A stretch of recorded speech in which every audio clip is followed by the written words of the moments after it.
ارے سمجھ رہے؟ دوسرا کون سا ہے؟ نون، نون سے مراد نالائق۔ تیسرا کون سا ہے؟ الف، الف سے مراد احمق، بیوقوف، اور با سے مراد بدتمیز۔ تو یہ چیڑ ہے۔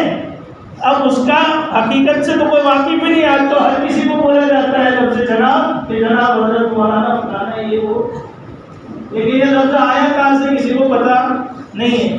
ایسے بہت سارے حروف ہیں، بہت سارے کلمات ہیں جس کی گہرائی تک کبھی ہم جاتے نہیں ہیں۔ لفظ دشمن، اس میں کتنے حرف ہیں؟ 4۔ کتنے حرف ہیں؟ کبھی سوچا کیوں 4 ہی ہے؟ اور یہ لفظ آیا کہاں سے؟ اس میں پہلا حرف کون سا ہے؟ دال، دال سے مراد دنیا کی محبت، دال سے مراد دنیا کی محبت۔ دوسرا کون سا ہے؟ شین، شین سے مراد شیطان۔ میں بعد میں مطلب سمجھاتا ہوں، یاد رکھو۔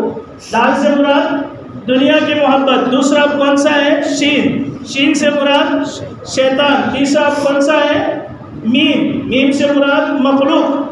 اور چوتھا کون سا ہے؟ نون، نون سے مراد نفسانی خواہشات۔ دنیا سے کوئی آدمی دوستی کر کے کبھی بھی کامیاب ہو سکتا ہے؟ نہیں ہو سکتا۔ شیطان سے دوستی کر کے کوئی بندہ کامیاب ہو سکتا ہے؟ نہیں ہو سکتا۔ مخلوق سے محبت کے کر کے کوئی بندہ کامیاب ہو سکتا ہے؟ نہیں ہو سکتا۔ اور نفسانی خواہشات کی پیروی کر کے اور اتباع کر کے کوئی بندہ کامیاب ہو سکتا ہے؟ نہیں ہو سکتا۔ اسی لیے حضرت بایزید بستامی رحمۃ اللہ علیہ اکثر و بیشتر ایک جملہ کیا کہا کرتے تھے، ایک جملہ بولا کرتے تھے کہ جنت 2 قدم دور ہے، جنت 2 قدم دور ہے، جنت 2 قدم دور ہے۔ یہ جملہ کون بولتا تھا؟ بایزید بستامی رحمۃ اللہ علیہ، اللہ کے بہت بڑے ولی گزرے ہیں۔ تو ایک مرتبہ ایک مرید نے پوچھ لیا کہ حضرت ہم نے آپ کو اکثر سنا کہ آپ یہ جملہ بولا کرتے ہیں جنت 2 قدم دور ہے، جنت 2 قدم دور ہے، اس کا مطلب کیا ہے؟ تو حضرت نے فرمایا کہ حقیقت میں جنت 2 قدم دور ہے تو اپنا ایک قدم اپنے نفس کے اوپر رکھ دے، تیرا دوسرا قدم سیدھا جنت کے اندر چلا جائے۔ تو یہ معنی کے اندر بھی بہت ساری چیزیں چھپی ہوئی ہوتی ہیں۔ اسی طرح شعبان میں کتنے حرف ہیں؟ کتنے ہیں؟ 5۔ شین، شین سے مراد، ارے یہ باتیں میں اپنی طرف سے نہیں کہہ رہا ہوں، ہاں بنیت الطالبین اس کے اندر یہ ساری باتیں نقل کی ہوئی ہیں۔ تو شین سے مراد شرافت، شین سے دیکھو اس کے معنی میں بزرگی کا معنی چھپا ہوا ہے۔ شین سے مراد شرافت، شرافت چاہتے ہیں نا سب۔ دوسرا کون سا ہے؟ عین، عین عربی، اس کا عربی کیا بنتا ہے؟ اولا، اولو، بلندی۔ تو شین سے مراد شرافت، عین سے مراد بلندی۔ دیکھو اس کے معنی میں غور کرو۔ تیسرا کون سا ہے؟ با، با سے مراد بر یعنی نیکی، با سے مراد نیکی۔ اس کے بعد کون سا حرف ہے؟ الف، الف سے مراد الفت اور محبت۔ اور آخری حرف کون سا ہے؟ نون، نون سے مراد نور، یعنی شرافت والی زندگی گزارنا شرافت والی زندگی ہر بندہ پسند کرتا ہے، تو شرافت والی زندگی گزارنی چاہیے، علو اور عزت والی زندگی گزارنی چاہیے، لیکن وہ بھی کس کی نگاہ میں؟ اللہ کی نگاہ میں۔ نیکی کے ساتھ زندگی گزارنی چاہیے، لوگوں کے ساتھ الفت اور محبت کے ساتھ زندگی گزارنی چاہیے، اور یہ سارے کام کرو گے تو انشاءاللہ اللہ کی طرف سے تمہیں نور ملے گا۔ یہ سارے مطالب ہیں، یہ سارے مفاہیم چھپے ہوئے ہیں میرے بزرگوں۔ دیکھو جب بھی 15 شعبان کی رات آتی ہے یا شب قدر کی رات آتی ہے، یہ راتیں تو اللہ تعالیٰ نے ہم سب کو اس لیے عطا فرمائی ہیں کہ ہم کچھ ایسے کام کر لیں کہ ہمارا اللہ ہم سے راضی ہو جائے، اور ہم کوئی نیکی ایسی کر لیں کہ جس کی وجہ سے رب راضی ہو جائے۔ اصل تو رب کو راضی کرنا یہ زندگی کا مقصد ہے۔ ہم نے پوری دنیا کو خوش کر دیا اور دنیا والوں کو خوش کر دیا، رشتہ داروں کو خوش کر دیا، لیکن کبھی اللہ کو راضی کرنے کی کوشش نہیں کی، یا اللہ تعالیٰ کو راضی کرنے والے کام نہیں کیے، تو پھر ہمارا بیڑا پار نہیں ہو سکتا۔ فسوف ترى اذا انكشف الغبار افرس تحت رجلك مهمار، جب تیری آنکھوں سے غبار چھٹ جائے گا تو تجھے پتا چلے گا کہ گھوڑے پہ سوار تھے یا گدھے پہ سوار تھے، لیکن تب بہت دیر ہو جائے گی، تب سب کچھ سمجھ میں آ جائے گا۔ جب کچھ سارا منظر اللہ کے سامنے جا کر کے ہم دیکھیں گے، لیکن تب تاخیر ہو جائے گی، تب دیر ہو جائے گی، تب افسوس کرنے سے، تب پچھتاوا کرنے سے کچھ بھی حاصل نہیں ہوگا۔ جو کرنا ہے ابھی کر لو۔ ایسی مبارک راتیں بار بار ہاتھ نہیں آتی، ایسی مبارک گھڑیاں بار بار ہاتھ نہیں آتی۔ جو اللہ کو راضی کرنے والے کام کرنے ایسی مبارک راتوں میں کر لو۔ شاید اللہ پاک کو ہمارا ایک آنسو پسند آ جائے، شاید اللہ پاک کو ہمارا ایک سجدہ پسند آ جائے، شاید اللہ پاک کو ہمارا رونا پسند آ جائے، شاید اللہ پاک کو ہماری کوئی نیکی پسند آ جائے، اور اللہ پاک اس نیکی کی لاج رکھ کے ہماری پوری زندگی کے گناہوں کو معاف فرما دے۔ کوئی اپنے اعمال کے بل ہوتے ہوئے جنت میں نہیں جا سکتا۔ حضور علیہ السلام نے فرمایا کہ میں بھی نہیں جا سکتا، تو میں اور آپ کون سی کھیت کی گاجر ہوں۔ اس لیے میرے بزرگوں دیکھو، شعبان کی فضیلت کے بارے میں پورے احادیث کے ذخیرے میں تقریباً 17 یا 18 حدیثیں موجود ہیں۔ اب وہ ساری حدیثیں تو میں آپ کو نہیں سنا سکتا، ہم سب جانتے ہیں کہ آپ علیہ السلام سے وہ جو اعمال ثابت ہیں، دیکھو کچھ باتیں اللہ کے نبی علیہ السلام کی اتفاقی ہوتی ہیں۔ جیسے میں آپ کو بتاؤں، ہمیں شعبان کی رات میں کیا کرنا چاہیے؟ سب سے پہلے تو مطلب انفرادی طور پہ عبادت کا اہتمام کریں۔ دیکھو میری باتیں یاد رکھو، نوٹ کر لو اس کو۔ ایسے کام نہیں کرتے ایسے کوئی خرافات والے یا لوگوں کے ایجاد کرنا کہ جس کی وجہ سے نیکی برباد اور گناہ لازم ہو جائے۔ دیکھو ہم سے اگر کچھ نہیں ہو سکتا تو میں آپ کو صاف الفاظ میں کہہ رہا ہوں کہ ابھی عشاء کی نماز پڑھی، ابھی بیان ختم ہو جائے تو جا کر کے چپ چاپ گھر پہ سو جائے اور فجر کی نماز جماعت کے ساتھ پڑھنا، انشاءاللہ اللہ پاک پوری رات عبادت کا ثواب دے دے گا۔ لیکن ہم سے ہوتا تو کچھ ہے نہیں، ہمارے پاس ہے نمازیں ایسی، ہمارے پاس ہے ایسی عبادتیں اور ایسی تلاوتیں اور ایسے سجدے کہ ہم اللہ کے دربار میں پیش کرنے کے قابل ہوں، اور پھر بھی ایسے مبارک راتوں میں اگر ہم ایسے کام کر لے جس سے ہمارا اللہ ہم سے ناراض ہو جائے تو ہم سے بڑا بد نصیب کون ہوگا؟ یہ جو سجدے ہیں نا ہمارے، اور یہ جو رونا اور تڑپنا ہے اور یہ جو عبادت ہے، ہم جانتے ہیں کہ وہ کیسی ہے، کیا اللہ کے دربار میں وہ قبول ہوگی؟ یحییٰ ابن اقسم کا نام سنا ہے؟ کتنے بڑے محدث گزرے ہیں جنہوں نے 54 یا 55 حج پیدل کیے ہیں، ایک ایک مسجد کے کونے بیٹھ کے 4-4 ہزار قرآن شریف پڑھے ہیں۔ ان کی عبادت کا عالم کیا تھا؟ جب سے بالغ ہوئے تب سے لے کر کے موت تک کبھی تکبیر اولیٰ نہیں چھوٹی۔ یہ ساری باتیں علماء نے کتابوں کے اندر نقل فرمائی ہے۔ جب ان کا انتقال ہو گیا، کسی نے خواب میں دیکھا، پوچھا یحییٰ اللہ پاک نے تمہارے ساتھ کیا معاملہ کیا؟ تمہارے پاس تو بڑی زیادہ عبادت تھی نا، ہاں کئی سال کی نمازیں تھی، کئی سارے حج تھے اور کئی سارے قرآن کی تلاوت تھی۔ حضرت یحییٰ بن اقسم نے کیا جواب دیا؟ خواب کی بات ہے، خواب کا قصہ ہے۔ حضرت یحییٰ بن اقسم نے فرمایا جب میرا انتقال ہو گیا مجھے اللہ کے دربار میں کھڑا کیا گیا۔ میری بات سمجھنا میرے بزرگوں، اللہ رب العزت نے پوچھا یحییٰ دنیا سے کیا لے کر کے آئے؟ حضرت یحییٰ ابن اقسم فرماتے ہیں باری تعالیٰ میں نے 54 یا 55 حج پیدل کیے ہیں۔ اللہ رب العزت نے فرمایا کہ یحییٰ تیرا ایک بھی حج مجھے قبول نہیں ہے۔ بات تو قبولیت کے نا، اللہ قبول فرماتے فرماتے کو نہیں۔ اللہ پاک نے کہہ دیا کہ جا جا تیرے شترو کی لاش تو مجھے دکھا رہا، چل یہاں سے ہٹ جاتا ہوں، کیا بولی مجھے؟ مجدد الفسانی کا وہ جملہ مجھے یاد آ گیا۔ مجدد الفسانی فرمایا کرتے تھے اے اللہ کے بندو، کل قیامت کے دن میرا اور تمہارے جیسا گنہگار جب اللہ کے دربار میں کھڑا ہوگا تو وہاں اللہ کے ایسے ایسے نیک بندے بھی کھڑے ہوں گے۔ مجدد الفسانی فرماتے ہیں کہ جن کے نام اعمال میں 40 سال تک گناہ لکھنے والے فرشتے کو گناہ لکھنے کا موقع تک دے، اور میرے اور تمہارے جیسے گنہگار کیا منہ لے کے کھڑے ہو؟ اللہ تعالیٰ نے ایسی راتیں دی ہے، معافی مانگ لو میرے بزرگوں ایسی مبارک راتوں میں۔ ارے ہم سے اور تو کچھ ہوتا نہیں ہے، کم سے کم اللہ کو راضی کرنے کے لیے معافی تو مانگ لو۔ توبہ میں تاخیر کیوں؟ توبہ میں دیری کیوں؟ اللہ کو راضی کرنے والے دیکھو، نیکی کا ارادہ بھی اگر دل میں آتا ہے نا تو یہ اللہ کی طرف سے آیا ہوا مہمان ہے، اور جب گھر پہ مہمان آتا ہے تو اس کا اکرام کیا جاتا ہے۔ اگر ہم مہمان کی بے عزتی کریں گے تو مہمان دوبارہ نہیں آتا۔ اسی طرح اگر ہمارے دل میں نیکی کا خیال پیدا ہوتا ہے تو وہ اللہ کی طرف سے آیا ہوا مہمان ہے، اور جب اللہ کی طرف سے آئے ہوئے مہمان کی ہم عزت نہیں کریں گے، اس کی قدر نہیں کریں گے، تو پھر ایسے مہمان بار بار نہیں آتے۔ اس لیے ایسی راتوں کی ہمیں قدر کرنے کی ضرورت ہے۔ تو میں کیا بتا رہا تھا؟ یحییٰ ابن اقسم کی بات بتا رہا تھا۔ جب ان کا انتقال ہو گیا، کسی نے خواب میں دیکھا تو پوچھا یحییٰ اللہ کیا کارگزاری ہوئی؟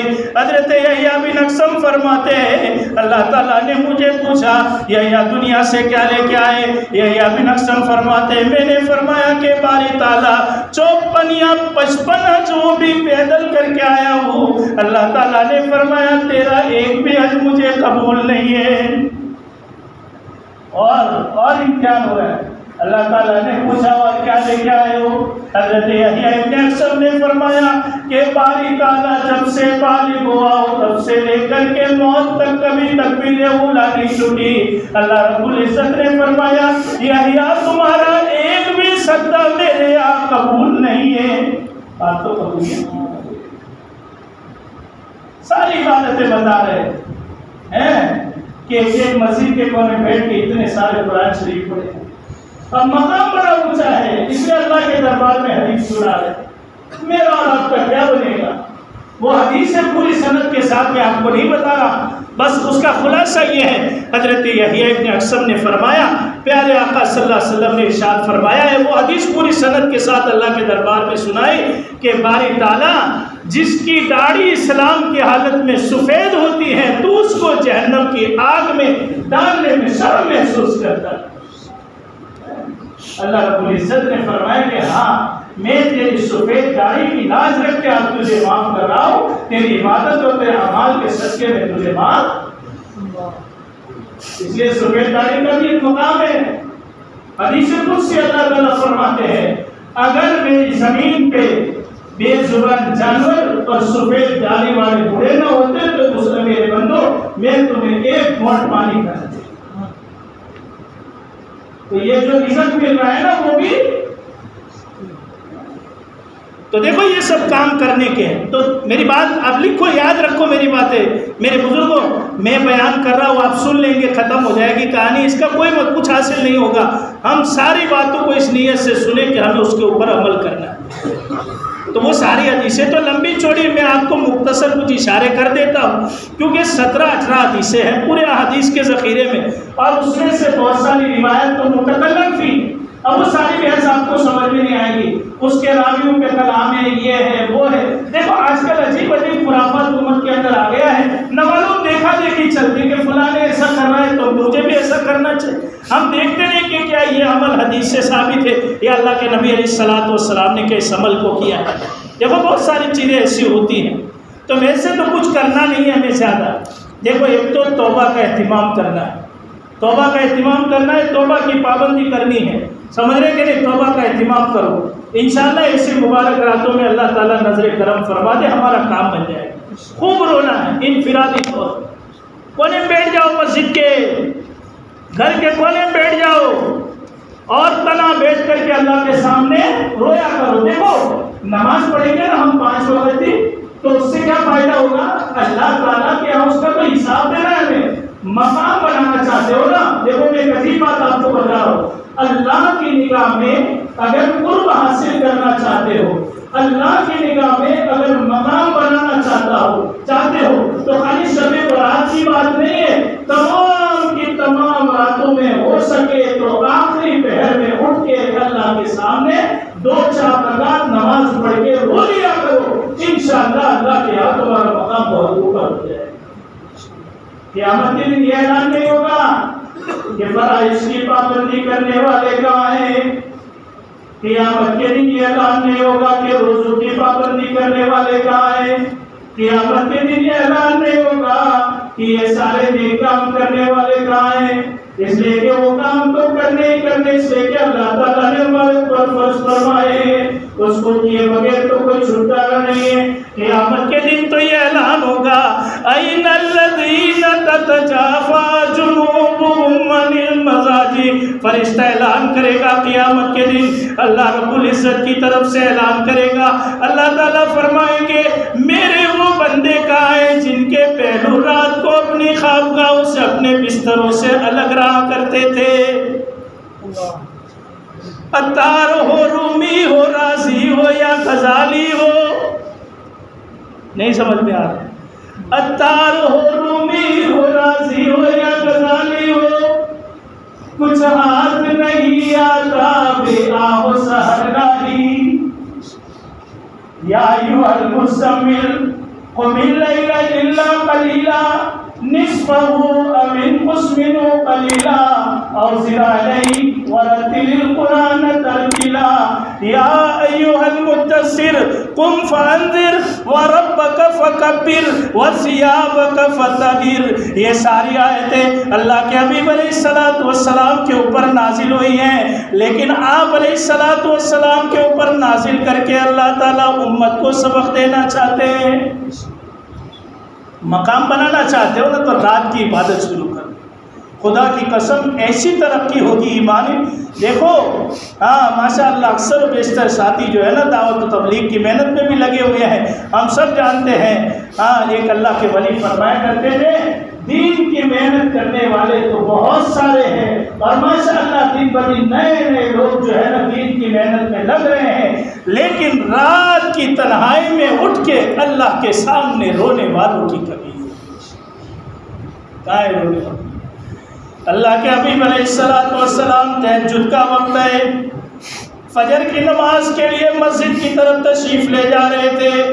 ایک نوجوان صحابی اپنے حجرے میں قرآن پاک پڑھ رہے تھے، سورہ رحمان کی تلاوت کر رہے تھے، اور ایک ہی آیت کو بار بار پڑھ رہے تھے، فَإِذَا انشَقَّتِ السَّمَاءُ فَكَانَتْ وَرْدَةً كَالدِّهَانِ۔ سورہ رحمان کی آیت۔ نوجوان صحابی ہیں، تہجد کا وقت ہے، فجر کی نماز سے پہلے کا وقت ہے، آپ علیہ السلام مسجد کی طرف تشریف لے جا رہے تھے۔ حضور علیہ السلام نے دیکھا کہ ایک میرا نوجوان صحابی آج نماز میں قرآن پڑھتے پڑھتے ایسا ہو رہا ہے۔ اللہ کے حبیب علیہ السلام کو بھی ترس آ گیا۔ فجر کی نماز کے بعد اللہ کے حبیب علیہ السلام نے وہ نوجوان صحابی کو اپنے پاس بلایا، ان کے سر پہ ہاتھ پھیرا، اور اللہ کے حبیب علیہ السلام نے فرمایا اے میرے نوجوان صحابی، رات کی تنہائی میں اتنے نہ رویا کرو، آج تمہارے رونے کی وجہ سے اللہ کے عرش کے سامنے اللہ کے فرشتے بھی رو رہے ہیں۔ جب ایسی عبادت کرنے والے بھی اللہ کے دربار میں کل قیامت کے دن کھڑے ہوں گے تو میرے بزرگوں میرا اور آپ کا کیا بنے گا؟ اس لیے سب سے پہلے ہمیں کیا کرنا ہے؟ توبہ کرنی۔ یاد رکھو میرے بزرگوں، سب سے پہلے کیا کرنا ہے؟ کیسی توبہ؟ پکی توبۃ نصوحا۔ کیسی توبہ؟ اور توبہ نصوحا پکی توبہ کس کو کہتے ہیں؟ اس کے کتنی شرطیں ہیں؟ تین۔ کون کون سی؟ ایک تو جو گناہ ہم سے ہو گیا ہے آئندہ اس کو نہ کرنے کا عزم مصمم کرنا ہے۔ ارے میری بات سمجھ میں آئے میرے بزرگوں، جو گناہ ہو گئے اس کی معافی مانگ لو آج کی رات، اور آئندہ انشاءاللہ اس گناہ کے قریب نہیں آئیں۔ بس اگر اس طرح ندامت کے ساتھ اگر توبہ کریں گے اور معافی مانگیں گے تو اللہ تعالیٰ معاف کرے گے۔ دوسری چیز، گناہوں کے اوپر ندامت ہونا ضروری۔ ہم تو خالی ایک رواجی دعا مانگتے، مسجد میں آ گئے، بیٹھ گئے، پہلی صف میں خالی 2-5 منٹ جو ہے ایسے ہاتھ اٹھائے اور گھما کے بیٹھ گئے، پھر اللہ تعالیٰ ہماری دعاؤں کو نہیں سنتا۔ ایسا نہیں ہو سکتا، دل سے دعا مانگنی پڑے گی، اور جب دل سے مانگتے تو اللہ تعالیٰ ضرور دیتے، اللہ تعالیٰ آپ کو معاف کر دیں گے۔ ارے اللہ پاک نے تو بڑے بڑے مجرموں کو معاف کر دیا ہے، وہ بھی دوسرے انبیاء علیہ السلام کی امتوں میں سے۔ بنی اسرائیل کا ایک آدمی تھا جس کا نام علماء نے لکھا ہے کفر۔ دیکھو میرے بزرگوں میں اس لیے آپ کے سامنے یہ بات کر رہا ہوں کہ شاید میری بات اللہ تعالیٰ کسی کے دل میں ڈال دے اور وہ کی سچی توبہ کرے۔ یہ تو توبہ کرنے کی رات ہے، جھمگٹا جمع کرنے کی، پٹاخے پھوڑنے کی، اور جو ہے نا رات بھر جاگ کے ادھر ادھر گھومنے پھرنے کی رات نہیں ہے۔ ہم ایسے مبارک راتوں میں بھی ایسے ایسے کام کرتے تھے کہ اللہ پاک ہم سے ناراض ہو جاتے ہیں۔ ارے میرے بزرگوں، یہ تو رمضان کی تیاری کے لیے اللہ پاک یہ مہینہ ہم سب کو عطا فرمایا ہے، اس لیے حدیث پاک میں آتا ہے حضرت عائشہ صدیقہ رضی اللہ تعالیٰ عنہ فرماتی ہے رمضان کے بعد اللہ کے حبیب علیہ السلام سب سے زیادہ روزے شعبان کے مہینے میں رکھا کرتے تھے. اس لیے رکھتے تھے آپ علیہ السلام تاکہ رمضان کی تیاری ہو جائے, تیاری کرنے کے لیے. اور اگر میں فقہاء نے مسئلہ لکھا ہے, فتویٰ لکھا ہے, اگر کوئی آدمی شعبان میں زیادہ روزے رکھتا ہے اور اس کو ایسا لگتا ہے کہ اگر شعبان میں زیادہ روزے رکھوں گا تو رمضان میں روزے رکھنے کے قابل نہیں رہوں گا, تو اس کو شعبان میں روزے رکھنے کی کوئی ضرورت نہیں ہے, وہ رمضان میں روزے رکھے. اس لیے فقہاء نے لکھا ہے آخری اشرف جو شعبان کے آخری 3-4 دن ہیں اس میں روزے رکھنا مکروہ تحریمی ہے اس آدمی کے لیے جس کو یہ خطرہ ہو کہ اگر میں 3-4 دن روزے رکھوں گا تو میرے رمضان المبارک کے روزوں میں خلل آئے گا, تو اس بندے کے لیے شعبان کے آخری 3-4 روزے رکھنے کی اجازت نہیں ہے. تیاری کرنے کا مہینہ یہ, تو رمضان کی تیاری کرو. علامہ جلال الدین سیوطی رحمۃ اللہ علیہ فرمایا کرتے تھے ہم رمضان کی آمد سے 6 مہینے پہلے رمضان کی تیاری میں لگ جاتے تھے, اور جب رمضان کا مہینہ گزر جاتا تھا تو 6 مہینے تک اللہ کے دربار میں دعا کرتے تھے کہ اللہ تو ہمارے رمضان کو قبول فرما. اور ہم تو کچھ کرتے ہی نہیں نہ, ہمارے پاس تو ایسی عبادت میں ایسی تیاری, پھر بھی بالکل مطمئن ہو کے بیٹھ جاتے ہیں. عید سے ہی ہماری زندگی بدل جاتی ہے. عید سے چھوڑو, جیسے ہی مسجد میں قرآن ختم ہو جاتا ہے ہماری زندگی بدل جاتی ہے. میرے بزرگوں ایسے کام نہیں بنے گا. اس لیے میں نے آپ کو پہلے ہی کہا کہ یہ کوئی شب برات ایک رات نہیں ہے, ہمارے لیے تو ساری کی ساری راتیں شب برات ہے. تو سب سے پہلے ہمیں کیا کرنا ہے؟ دعاؤں کا اہتمام کرنا. ہو سکے تو صلاۃ التسبیح کی نماز پڑھے مسجد میں یا گھر پہ. باقی اجتماعی عبادت کرنا اس رات میں کہیں بھی ثابت نہیں ہے. پہلی بات تو شب برات کی فضیلت میں 17-18 حدیثیں ہیں, اس میں سے بعض 10-11 حدیثیں تو ایسی ہیں کہ جو متکلم فی ہیں, 4-5 حدیثیں ہیں جس کے اوپر تھوڑا اعتماد کیا جا سکتا ہے. تو یہ ساری حدیثوں کا مجموعہ میں آپ کے سامنے بیان کر رہا ہوں. سب سے پہلے تو ہمیں توبہ کرنی ہے. دوسری بات, کوئی ایسا کام نہیں کرنا جس سے اللہ ناراض ہو جائے. سب عہد کرو انشاءاللہ کوئی ایسا کام نہیں کریں گے کہ جس سے اللہ ناراض ہو جائے. تیسری بات, دیکھو آپ علیہ السلام سے قبرستان جانا ثابت ہے. میں کہتا ہوں حدیث پاک میں یہ بات موجود ہے, لیکن اللہ کے نبی علیہ السلام کا یہ قبرستان میں جانے کی اتفاقی بات ہے. اب ہم لوگوں نے تو اس کو فرض واجب بنا لیا, جیسے قبرستان جائیں گے نہیں تو مسلمان ہی نہیں کہلائیں گے. ارے ایسا کچھ نہیں ہے میرے بزرگوں. ہاں اس لیے اللہ کے, دیکھو میں مانتا ہوں حضرت عائشہ فرماتی ہے, حدیث تو لمبی چوڑی ہے کہ میں نے اللہ کے نبی علیہ السلام کو بستر پہ نہیں پایا تو تلاش کرنے کے لیے گئی تو آپ علیہ السلام جنت البقیع میں تشریف لے گئے تھے. لیکن آپ علیہ السلام کی 63 سالہ زندگی میں یہ واقعہ صرف ایک بار پیش آیا. اگر ایسا کچھ ضروری ہوتا یا جانا فرض ہوتا, ویسے بھی جایا کرو نا, کون منع کرتا ہے؟ ویسے روزانہ قبرستان جایا کرو, ضرور. اور اس طرح ہے کہ قبروں کی زیارت کیا کرو, اس لیے کہ قبروں کی زیارت کرو گے تو تمہیں اپنی موت یاد آئے گی. تو جانا تو اچھا ہے, لیکن شب برات کو اس نیت سے ہی جانا کہ نہیں جاؤں گا تو گناہ ہو جائے گا, یا نہیں جاؤں گا تو یہ ہوگا ایسی کوئی بات حدیث پاک سے ثابت نہیں. اس لیے ٹھیک ہے چلے جاؤ, لیکن کبھی کبھی چھوڑ بھی دیا کرو تاکہ حدیث پاک کے اوپر عمل ہو جائے. اور اس کے بعد کیا کرنا ہے؟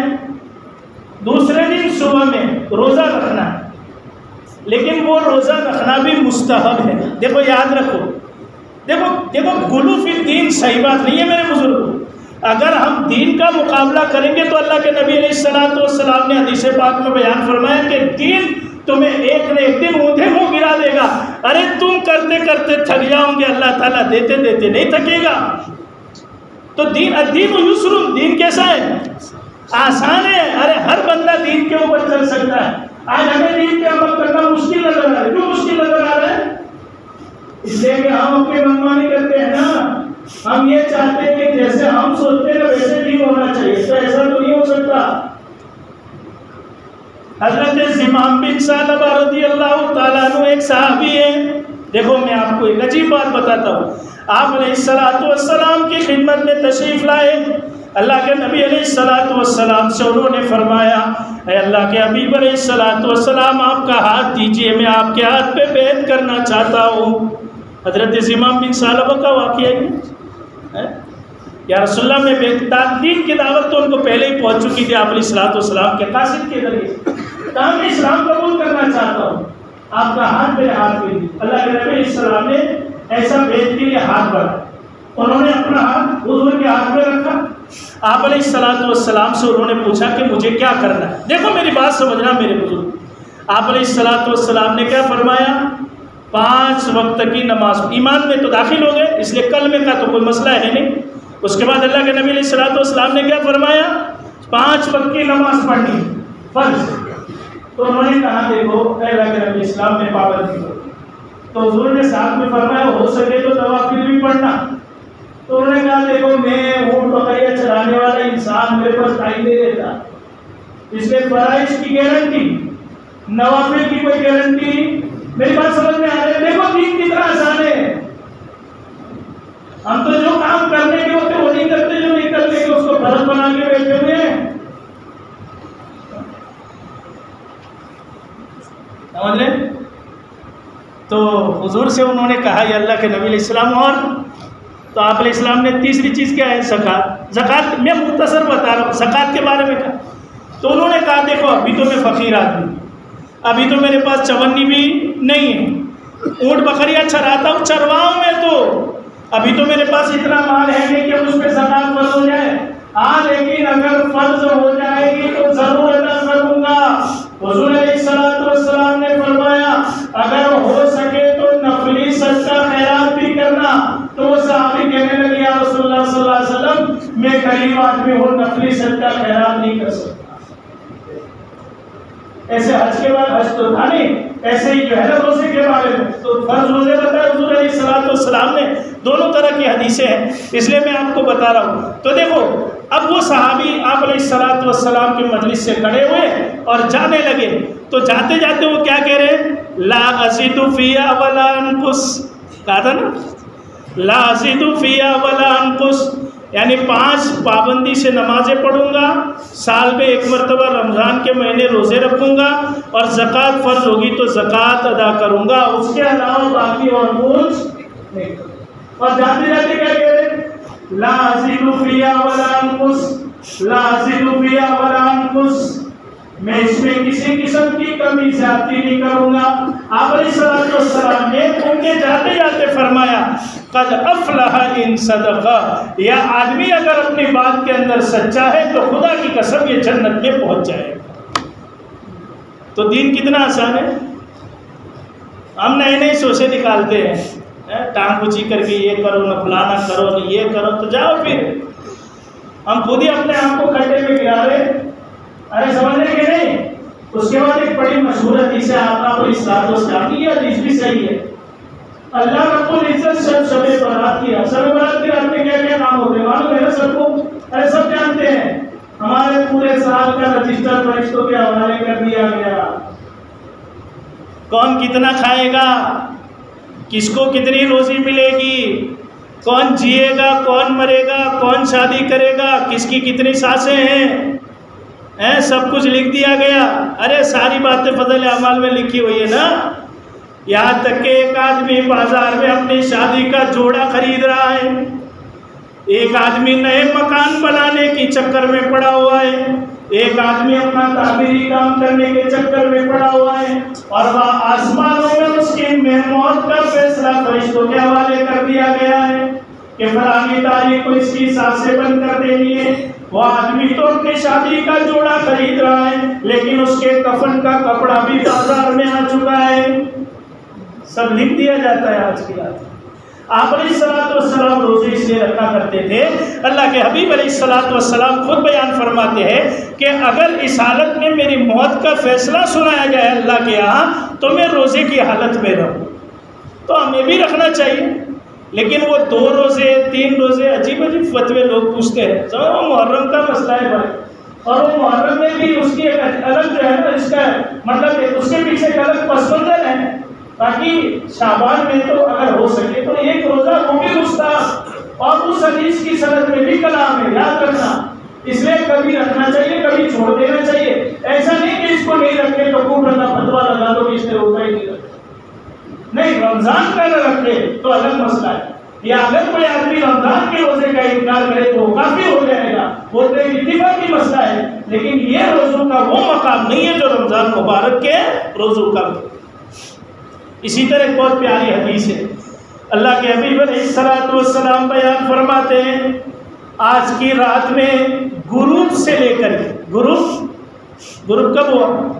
جب مغرب کی اذان ہوئی۔ ہمارے رات پہلے ہوتی ہے اسلام میں، ہم تو سب دنیا میں انگریزی تعلیم کے پیچھے دیوانے ہو گئے۔ ہمارے یہاں رات پہلے ہوتی ہے، دن پہلے ہوتی ہے؟ ارے رات ہماری تاریخ کب سے شروع ہوتی ہے؟ اور قرآن میں بھی یہ ترتیب موجود ہے، قُلْ أَرَأَيْتُمْ إِنْ جَعَلَ اللَّهُ عَلَيْكُمُ اللَّيْلَ سَرْمَدًا، پہلے لیل ہے نا، پھر دن کا ذکر کہاں ہے؟ قُلْ أَرَأَيْتُمْ إِنْ جَعَلَ اللَّهُ عَلَيْكُمُ النَّهَارَ سَرْمَدًا، دیکھو دن نیچے ہے، رات اوپر ہے۔ ارے رات کب؟ اب ہماری تاریخ کب سے شروع ہوتی ہے؟ رات سے۔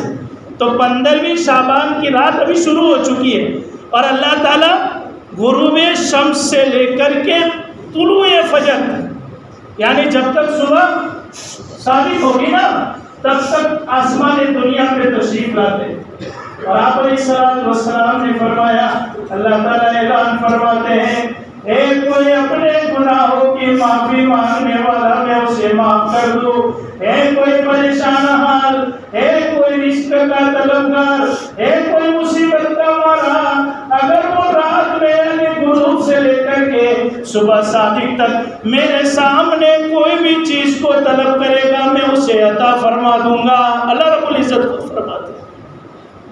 تو ہمیں کیا کرنا چاہیے بھائی؟ توبہ کرنی چاہیے کہ نہیں؟ اللہ تعالیٰ انشاءاللہ ہمیں بھی معاف کر دیں گے۔ اللہ پاک نے تو بڑے بڑے مجرموں کو معاف کر دیا، بڑے بڑے مجرموں کو، بڑے بڑے نافرمانوں کو معاف کر دیا، وہ بھی موسیٰ علیہ السلام کے اوپر۔ موسیٰ علیہ السلام کی قوم پہ عذاب ہے، اللہ پاک نے بارش کو روک دیا۔ ارے سننا میرے بزرگوں، اللہ کے واسطے خالی لذت کے لیے نہ سنو، عمل کی نیت سے سنو۔ ہمیں بھی توبہ کرنی ہے، اللہ کو راضی کرنے کی کوشش کرنی ہے۔ اللہ کو راضی کر لو، اللہ کو راضی کر لو، اللہ کو راضی کر لو۔ ایک زندگی کا کوئی بھروسہ نہیں ہے، ایسی مبارک راتیں بار بار ہاتھ نہیں آیا کرتی، جو ہو سکے اللہ کو راضی کرنے کی کوشش کر لو۔ زندگی کا کوئی بھروسہ نہیں ہے، نہ معلوم رمضان کا مہینہ ہمیں نصیب ہوتا ہے کہ، اس لیے آپ علیہ الصلوۃ والسلام نے دعا میں بتائی، ہمیں دعا پڑھی سب نے، کون سی دعا؟ اللہم، کون سی دعا پڑھنے کی؟ اللہم بارک لنا فی رجب و شعبان و بلغنا، اے اللہ تو ہمارے لیے رجب اور شعبان کے مہینے کو برکت والا بنا، اور عافیت کے ساتھ وہ ہمیں رمضان تک پہنچا۔ دیکھو ایک بات اللہ کے بہت سارے بندے گزشتہ رمضان میں ہمارے ساتھ تھے، لیکن اس رمضان میں نہیں ہے۔ آج ہم یہاں بیٹھ کے باتیں کر رہے ہیں، ہمارا کیا فیصلہ ہوتا ہے آسمانوں پہ ہمیں پتہ نہیں ہے۔ اس لیے یہ بات بھی لکھی ہے علماء نے کہ یہ دعا بھی اہتمام سے پڑھتے رہا ہے، سمجھ رہے؟ تو یہ دعا ایسا نہیں کہ رجب شروع ہوا تو پڑھ لیا یا شعبان شروع ہوا تو پڑھ لیا، اب دوبارہ پڑھنے کی ضرورت نہیں ہے۔ ارے اس دعا کو بھی اہتمام کے ساتھ روزانہ پڑھا اور اللہ تعالیٰ کو راضی کرنے کی کوشش کریں۔ دیکھو اللہ پاک انشاءاللہ 2 آنسو بہائیں گے، ہم سب کو معاف کریں گے انشاءاللہ۔ تو پکے دل سے سچی توبہ کرنی ہے آج کی رات میں، ایسی توبہ کرو، ایسی توبہ کرو کہ اللہ پاک ہم سے راضی ہو جائے۔ میں آپ کو واقعہ سنا رہا تھا بنی اسرائیل کا، بنی اسرائیل سے اللہ تعالیٰ ناراض ہو گیا، اللہ پاک نے اپنی رحمت کو روک دیا۔ سیدنا حضرت موسیٰ علیہ السلام جیسا جلیل قدر پیغمبر دعا مانگ رہا ہے، اے اللہ تو اپنی رحمت ہمیں دے دے، اللہ تو بارش ہمیں دے دے۔ موسیٰ علیہ السلام جیسا جلیل قدر پیغمبر، پہلی بات تو نبی کی دعا اللہ رد نہیں فرماتے، اور وہ بھی موسیٰ علیہ السلام جن کا نام کس میں آتا ہے؟ یہ انتخاب بھی اللہ کی طرف سے ہے، انتخاب بھی۔ بڑے فرشتے کتنے ہیں؟ فرشتے تو بہت سارے ہیں نا، بڑے کتنے ہیں؟ 4 میں سب سے اونچا مقام کس کا؟ کس نے دیا؟ اللہ نے۔ سب سے اچھے مہینے کون سے ہیں؟ 4، 12 ہے نا، 12 میں سے 4، اس میں سے سب سے معظم مہینے کتنے؟ 4، کون کون سے؟ محرم اور رجب، رمضان اور شعبان۔ شعبان کو بھی لکھا ہے، بعد میں سے لکھا بھی لکھا ہے، تو اس میں سب سے اونچا مقام کون سے مہینے کا ہے؟ رمضان۔ اللہ کے نبی علیہ السلام نے فرمایا کہ رمضان اللہ کا مہینہ ہے اور شعبان میرا مہینہ ہے۔ آپ علیہ السلام نے شعبان کے مہینے کو کس کا مہینہ بتایا؟ میرا مہینہ بتایا۔ تو یہ انتخاب بھی کس کی طرف سے ہے؟ سب سے اونچی مسجدیں کتنی ہے؟ مسجدیں تو بہت ساری ہے، سب سے اونچی کتنی ہے؟ 4۔ کون کون سی؟ مسجد حرام، مسجد نبوی، مسجد بیت المقدس، مسجد طور سینا، اور ان سب میں سب سے اونچا مقام کس کا ہے؟ مسجد حرام کا۔ تو یہ انتخاب کس کی طرف سے ہے؟ صحابہ تو بہت سارے ہیں، اس میں سے 4 بڑے، ابو بکر، عمر، عثمان، علی، اور ان سب میں بڑا کون ہے؟ حضرت ابوبکر صدیق رضی اللہ تعالیٰ عنہ۔ ایسے پیغمبر بھی بہت سارے ہیں، لیکن اس میں سے 4 بڑے کون کون سے؟ حضرت محمد مصطفیٰ صلی اللہ علیہ وسلم، حضرت موسیٰ کلیم اللہ، حضرت عیسیٰ روح اللہ، حضرت ابراہیم خلیل اللہ، اور ان 4 میں بھی سب سے اونچا مقام کس کا؟ اور اللہ تعالیٰ تو کبھی بھی نبی علیہ السلام کی دعا کو رد نہیں فرماتے۔ موسیٰ علیہ السلام رو رو کے دعائیں مانگ رہے، باری تعالیٰ تو اپنی رحمت ہمیں عطا فرما دے۔ جانور پریشان ہیں، لوگ پریشان ہیں، اللہ کی طرف سے کوئی جواب نہیں مل رہا۔ موسیٰ علیہ السلام پریشان ہے کہ نبی کی دعا اللہ رد فرما رہے، کوئی نہ کوئی وجہ تو ہوگی اس کی۔ تو موسیٰ علیہ السلام استسقاء کی نماز کے لیے 70,000 بنی اسرائیل کو لے کے باہر نکل گئے۔ چلو باہر جا کے اللہ کے سامنے اپنے گناہوں کی معافی مانگتے ہیں کہ شاید اللہ ہم سے راضی ہو جائے۔ اب وہاں دیکھو حضرت موسیٰ علیہ السلام جیسا جل قدر پیغمبر دعا مانگ رہے ہیں، سامنے 70,000 کا مجموعہ بیٹھا ہوا ہے۔ اللہ رب العزت کی طرف سے وحی آئی موسیٰ علیہ السلام کے اوپر کہ موسیٰ آپ کے سامنے جو 70,000 کا مجموعہ بیٹھا ہوا ہے اس میں ایک آدمی ایسا ہے کہ جس نے 40 سال سے اللہ کو راضی کرنے والا کوئی کام نہیں کیا۔ اشارہ سمجھ رہے میرا؟ یعنی اس کے گناہوں کی نوسط کی وجہ سے اللہ نے بارش کو روک دیا ہے، اس کو باہر نکال دو، جیسے وہ باہر نکل جائے گا میں فوراً تمہیں اپنی رحمت عطا فرما دوں گا۔ تو موسیٰ علیہ السلام تو جلالی تھے، بڑے غصے والے تھے۔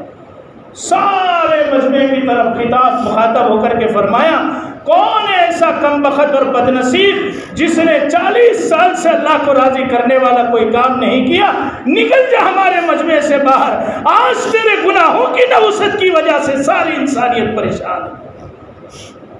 ارے میری بات سمجھ رہے میرے بزرگ؟ تو وہ آدمی اندر بیٹھا ہوا تھا، اندر بیٹھا ہوا 70,000، مجھے کیا معلوم کون کیسا ہے نہیں، 70,000 کا مجموعہ سامنے بیٹھا ہوا۔ علماء نے لکھا ہے کہ اس آدمی کے پاس ایک پرانی چادر، اب وہ سمجھ گیا، موسیٰ علیہ السلام نے جب اعلان کیا نا تو وہ سمجھ گیا کہ اگر اتنے بڑے مجمع میں سے میں باہر نکلوں گا تو لوگ مجھے ذلیل کریں، تانے دیں۔ یہ تھا وہ بد نصیب جس کے گناہوں کی نوسط کی وجہ سے اللہ نے بارش کو روکا۔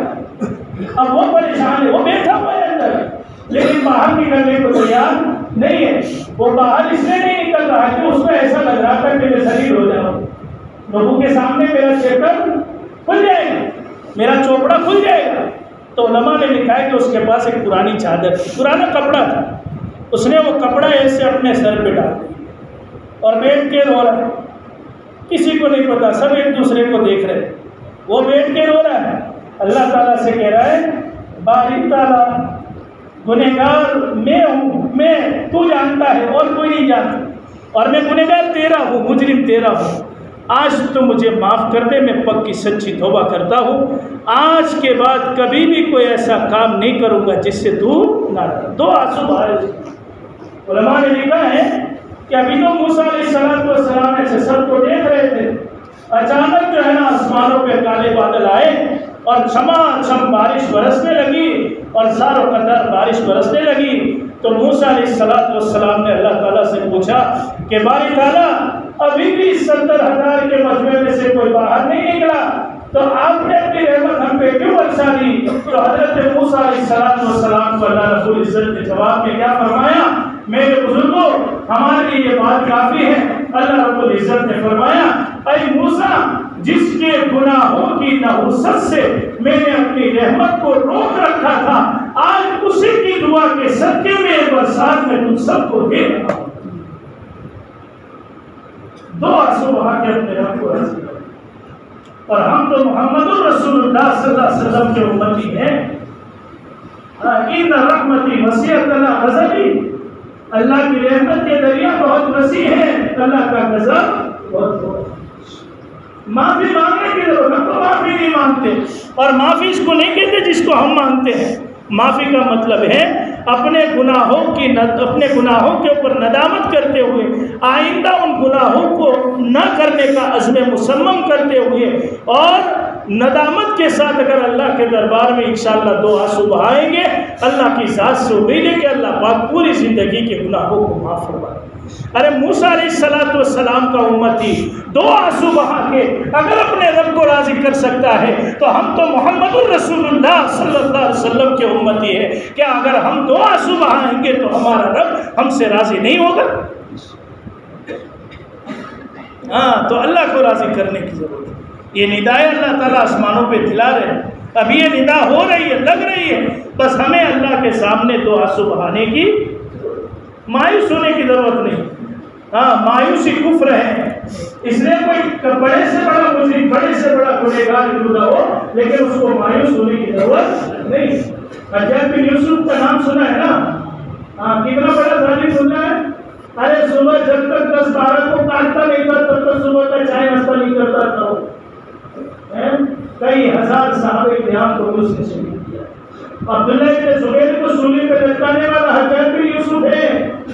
ارے وہ چاہے جیسا بھی تھا اس زمانے میں، اگر ہمارے اس زمانے میں ہوتا تو اللہ کا سب سے بڑا ولی آدمی ہوتا۔ اس نے 3 کام بڑے اچھے کیے۔ ظالم تو تھا، یہ قرآن شریف میں زبر زیر پیج جو ہم دیکھتے ہیں نا، یہ کس نے لگوایا؟ حجاج بن یوسف نے لگوائے۔ کس کے پاس لگوائے؟ علامہ سجاوتی علیہ الرحمہ کے پاس۔ ارے قرآن تو آسمان سے ٹوٹا اترا نا، ٹوٹا مطلب یہ زبر زیر پیج جو ہے نا قرآن میں، وہ آسمان سے نہیں آیا۔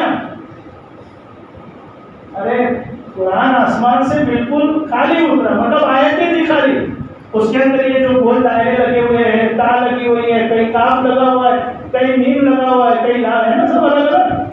تو یہ سب کس نے کروایا؟ حجاج بن یوسف نے۔ کیوں کروایا؟ اس نے دیکھا کہ ارے ہمارے پاس سب کچھ ریڈی تیار ہے نا پورا قرآن، ارے سب کچھ لگا ہوا ہے، پھر بھی ہم غلطیاں کرتے ہیں قرآن پڑھنے۔ تو اگر ایسا کا ایسا نازل ہو گیا ہوتا تو ہم کیا حال کرتے قرآن کا؟ اس لیے اس نے وہ بڑا جو ہے نا مطلب دور کی سوچ رکھتا تھا حجاج بن یوسف۔ اس نے دیکھا کہ لوگ قرآن میں غلطیاں کر رہے ہیں تو اس نے اسی وقت یہ کام کروا دیا۔ اچھا کیا اس نے یہ کام کروا دیا، تو ہمارے پاس تیار قرآن موجود ہے کہ ہم اس کو خالی ہم کو تو سیکھ کر کے پڑھنا ہے، ورنہ یہ کام نہ ہوتا تو نہ معلوم آج قرآن پاک کا عمر کیا حال بنا تھی۔ تو ایک تو اچھا کام اس نے یہ کیا۔